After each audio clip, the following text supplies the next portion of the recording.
mendengar azan. Bagi orang-orang yang berilmu, beriman, otomatis belum azan dikumandangkan, waktunya tiba itu sudah ada getaran kita.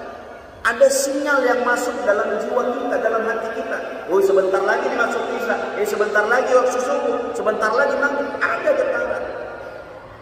Cuma yang berbeda dari masing-masing orang itu refleksinya untuk apakah dia bergegas, apakah dia pelan, lambat, low respon, itu yang berbeda-beda.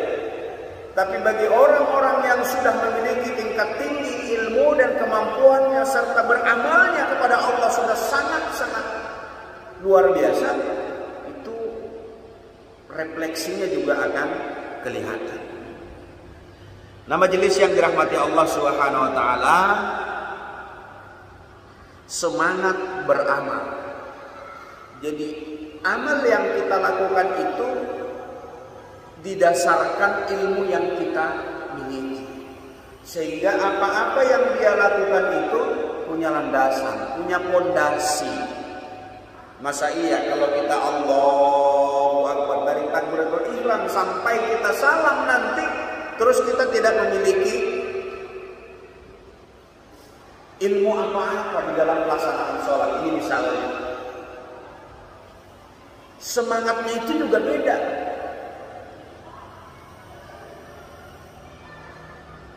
Makanya tidurnya orang berilmu akan lebih ditakuti oleh setan ketimbang sholatnya orang yang tidak berilmu.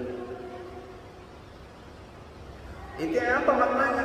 Saking ilmu yang dimiliki itu memiliki kekuatan yang sangat luar biasa. Majelis yang dirahmati Allah Subhanahu wa taala,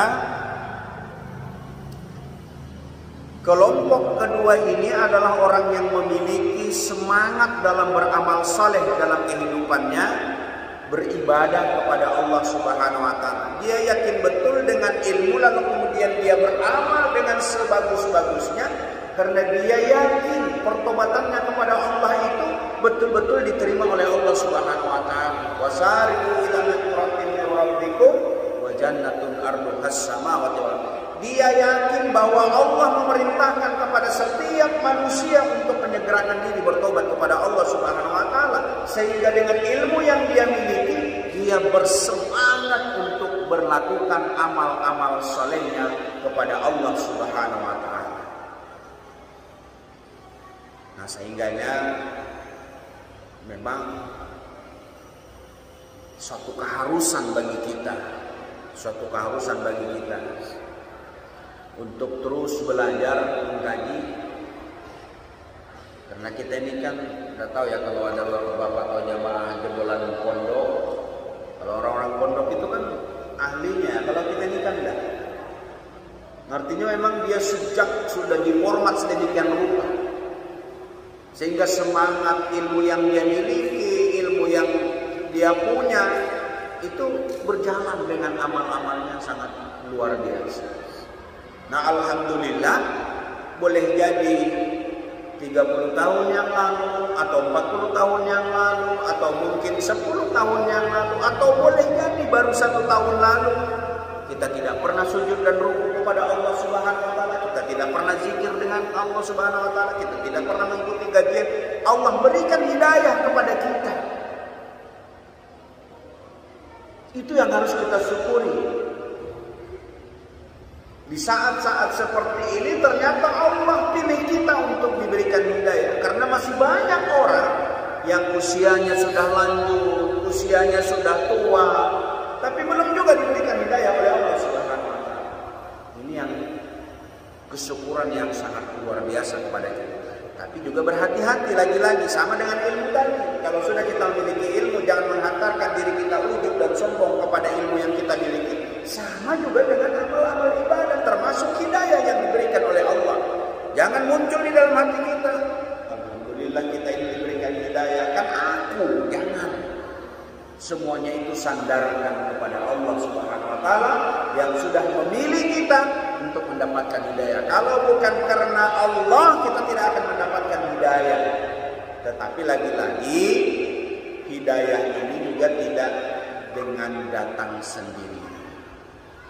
Ada upaya-upaya kita untuk mengejar dan mencari. Majelis yang dirahmati Allah Subhanahu wa taala. Lalu kemudian kelompok yang ketiga, memiliki ilmu namun lemah dalam mengamalkan. Ini kelompok ketiga. Nah, kelompok yang ketiga ini adalah orang-orang yang memiliki ilmu, akan tetapi mereka lemah dalam mengamalkan ilmunya. Maka Allah Subhanahu wa taala menggambarkan mereka sebagai orang-orang di luar Islam, sebagaimana yang disebutkan dalam Quran surat Al-Fatihah yang sering kita baca, ghairil maghdubi 'alaihim waladdallin. Orang-orang yang zalim, summa na'udzubillah. Jadi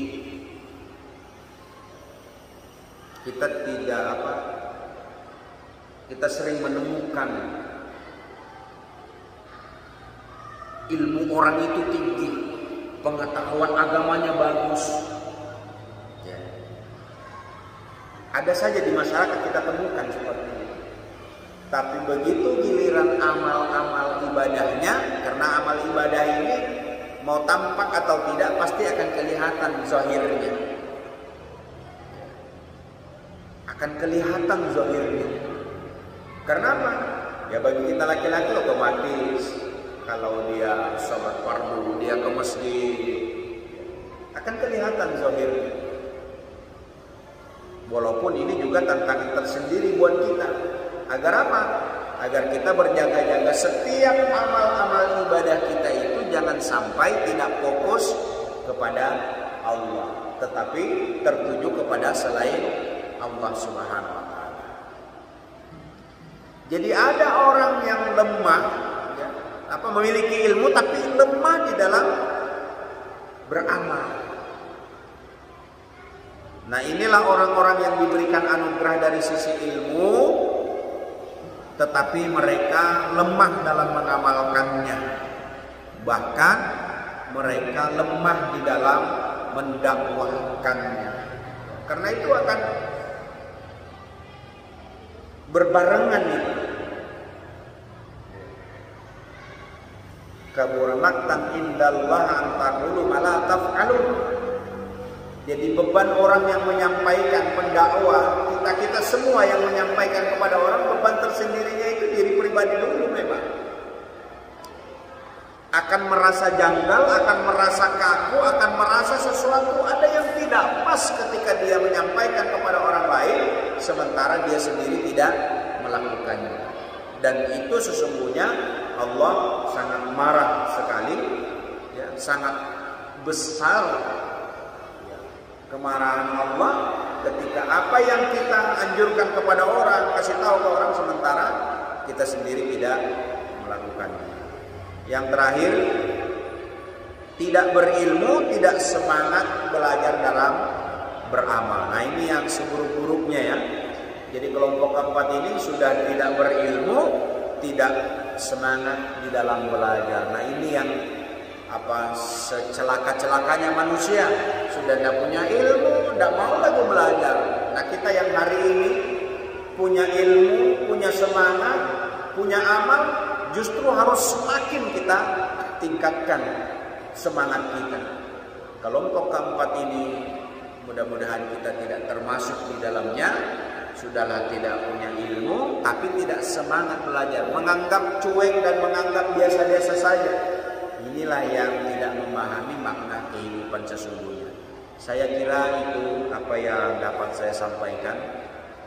Kira waktu isya sudah masuk, dan mudah-mudahan sedikit ilmu yang saya diberikan waktu untuk berbagi di kesempatan kajian kali ini, mudah-mudahan ada manfaatnya, dan kita selalu berdoa kepada Allah Subhanahu wa taala mudah-mudahan kajian demi kajian ini akan terus istiqamah. Dan alhamdulillah terakhir-terakhir di beberapa masjid ini sudah berpastabiqul khairat, berlomba-lomba untuk melakukan kajian demi kajian, ya setidak-tidaknya ke para pengurus dululah paling tidak untuk menambah ilmu, menambah sakofah, menambah wawasan dalam rangka untuk kita meningkatkan kualitas keimanan dan ketakwaan kita kepada Allah Subhanahu wa taala.